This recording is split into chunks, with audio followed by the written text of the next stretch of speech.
everybody. Welcome to Body Sale. Queen's out and about to dine. Feel a bit like me to talk to everybody something to eat. This is a quick live pertaining to Brian C. Kohberger. The defense wants the survivors to testify. Now, what I'm questioning is, why would they assume that they wouldn't testify? Is there some information out there that the two survivors, Bethany and Dylan, are they not wanting to testify? Have they given information to authorities and to the state's attorney's office that they do not want to testify? That's what I'm curious about. I posted to my community board the said information by Fox if you need verification for the information. But I'm curious to know, why is that a discussion at this point? I'm just curious. Hello, everybody. Excuse my appearance. I'm a little haggard today. But that's what it's the latest information. The defense wants those two people to testify. Okay, well, it is what it is. I'm out public. So, what's the deal? Has there been some information pertaining to the two survivors of the house not wanting to testify? Have they said that they do not want to testify? Has this information gotten back to Kohberger'S defense team? And there will be a need for a subpoena. It doesn't matter if they live out of town, live out of state. The point is, you're in the house at the time of the murders, and if indeed that defense or prosecution needs to summons you to court, it would be your best suit to show up and give the said information. The fact that Dylan is the one that identifies Kohberger as having the bushy eyebrows, indeed she will be called to testify.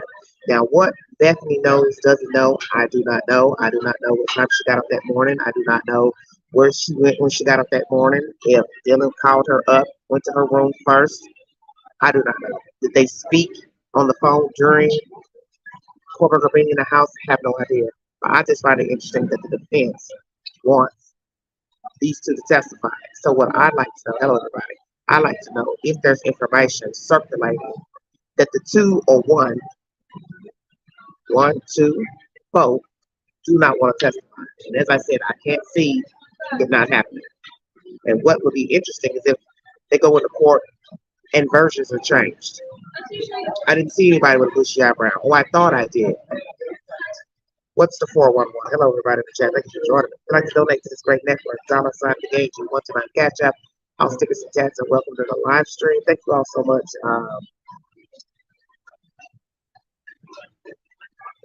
That's the set information, everybody. This is a short live because I'm out in public right now, but I just wanted to touch bases with that. If you want to go, thank you, sweetheart, for the super sticker. If you want to go to my community page to check out the set information pertaining to Fox News about the defense wanting these young ladies to testify, please go to my community page. I was going to play that audio earlier, but where I was, I couldn't connect to the Wi-Fi, and I'm out running errands right now, so I wanted to get this live number 2 out.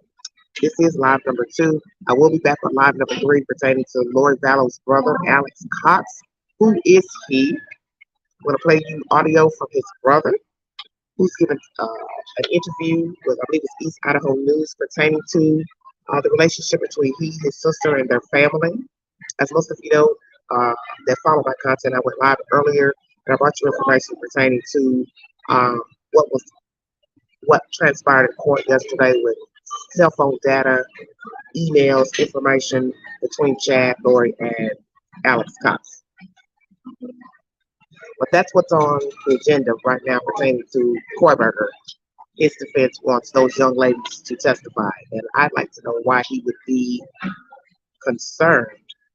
Is there concern pertaining to the young ladies not wanting to testify? Have they given information that they don't want to give information? I can't see that they would not want to. Why would you not want to? I understand there's been a lot of gossip and rhetoric, not so nice things said about the two, but all in all, those were your friends. You were in that house, and you need to tell the truth of what you know, what you heard, what you saw. If you didn't hear anything, you didn't see anything, then you testify to that. But you tell the truth, because your friends were murdered, butchered in that house, and you could have been one of those victims. Now, do these two young ladies have information, as someone said, that could exonerate Kohberger? I do not know. Do they know of any other parties involved? I do not know. Are they involved? I do not know. But as I said, I find it interesting that the defense wants them to testify. And that's just something you rarely hear in a murder trial before the trial has even started, what the defense wants pertaining to people testifying when we haven't even gotten a jury picked. It's very interesting. Very interesting information. BF lawyer trying to squash it. What do you mean, crazy people? Thank you, Paula. What do you mean? Hello, everybody in the chat. Thank you for joining me. Squash what? Them testifying? Thank you, Joanne. Thank you so much. Thank you for the donation, sweetheart. Thank you. God bless you. Well, my thing is this. You lived in that house. These were your alleged friends, acquaintances. You could have been one of the dead people. And the dead can't tell a tale, except for what they leave behind as evidentiary material. So you should want to tell the truth pertaining to what happened to your friends. Any information you know, if you know of anybody being stalked by Mr. Kohberger, any type of meetings, dealings with him, anything that's of value that can help the prosecution. That's what real friends do. And if I get wind that these two young ladies do not want to testify, you know I'm going to go ham. Because as I said, that could have been one of them up there in one of those rooms fighting for their life.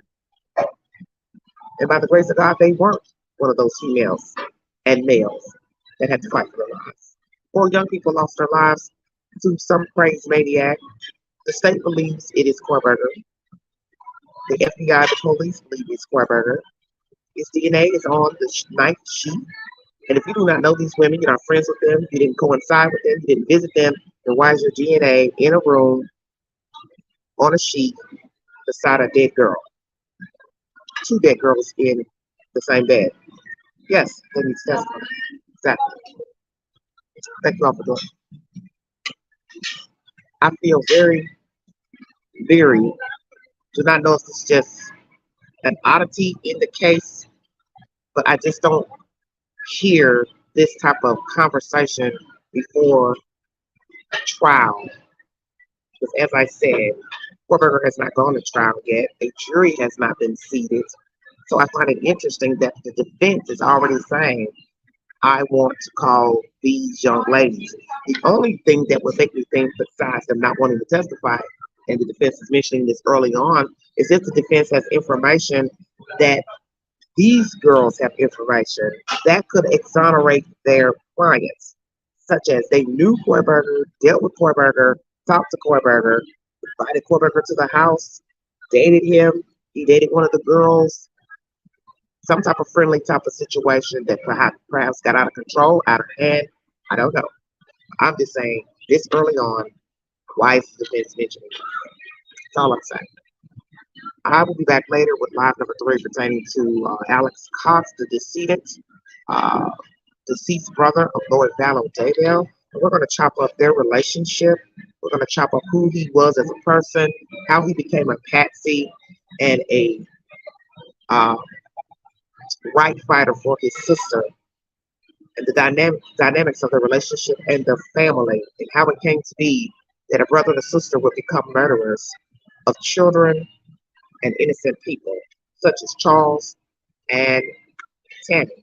I'm also going to bring you testimony from Tylee before death, when she spoke to the police about Charles's death, and you decide if you believe her version of what happened.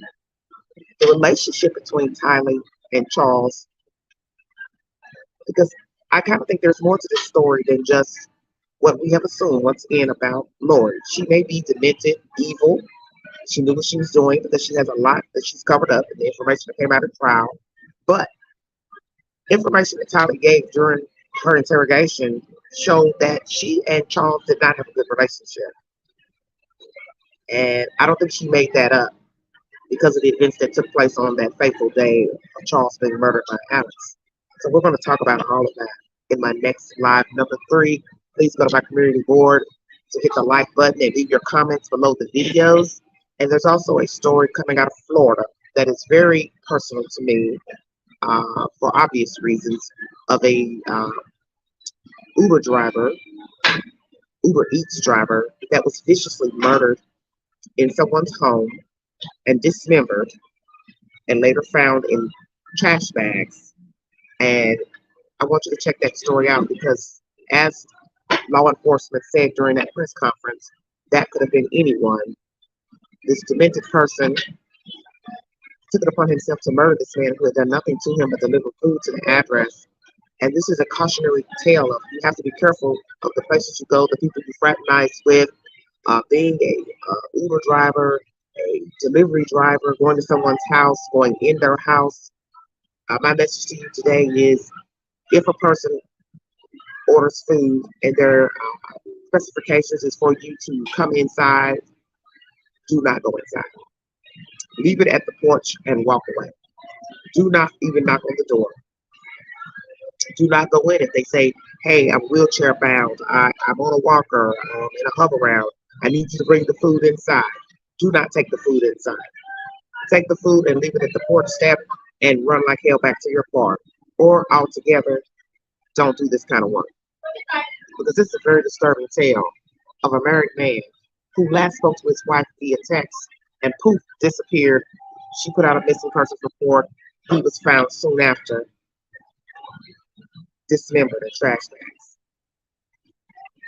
And it's a sick tale of what can happen to people who are trying to make a living. Right now, it's hard out here to live. Rent is very high for rental properties. And obviously, this man needed the money, and this is what he chose to do. And he paid the ultimate price with his life, delivering food to a demon seed. And it goes the same for picking up people during rideshare. You don't know who's getting in your car, and you also don't know the driver. And in your mind, you're assuming because a person information is on that app, their government name as the driver, and or a person's picture name as a customer, that they would not do anything felonious and facetious in nature. But if a person is demented in spirit, they're evil bound, they will. And this guy didn't care about having food delivered to his home and then murdering the driver. Please check out that sad content. I'm going to go because I need to eat. I'm a little lightheaded. I want to thank you all for following this great network. God bless all of you. Go to my community board for said updates. I have a movie of the week, movie suggestion. I will be back later on with live number 3 pertaining to Alex Cox. And please check out my earlier live that was done earlier today. Thank you all so much. Will these young ladies testify? The survivor roommates of the Idaho student massacre. Is there reason the defense is coming forward asking that they testify? Is there information that the 2 women don't want to testify? What's out there? Someone in the chat said, do not know if this is true because I don't like putting out rumors, that someone's opinion, that one of the girls may have information pertaining to exonerating Kohberger. If that's true, then that means there's more to the story. And perhaps there isn't more to the story. Perhaps it's just a lonely person wanting to see what it was like to murder some people, stalk these young ladies before going out to the Pacific Northwest, stalked them on social media, didn't get the response he wanted, and then he started following them around, stalking each girl, one girl, watched the house, and on that fateful day, he made his move into 1122 King Road and slaughtered the upstairs victims. But as I said, if he's watched the house thoroughly, watched the social media pages, he would have known that there were 2 other victims in the house. He would have known that. You decide. Were those 2 left deliberately? Because as I said, he's watched that house and he knows that more than 3 girls live there. He knew that Ethan did not live because he's watched the house. So I'd like to hear the details of when he was last at that house, surveying the house, watching the house, their work detail, their jobs. Was he on campus following them around to their classes? Or did he also stalk Xana's sister, who goes to the same university that he was attending, Washington State? Thank you for your time. God bless all of you. Have a wonderful week. You have been listening to The Voice. Exhale. Thank you.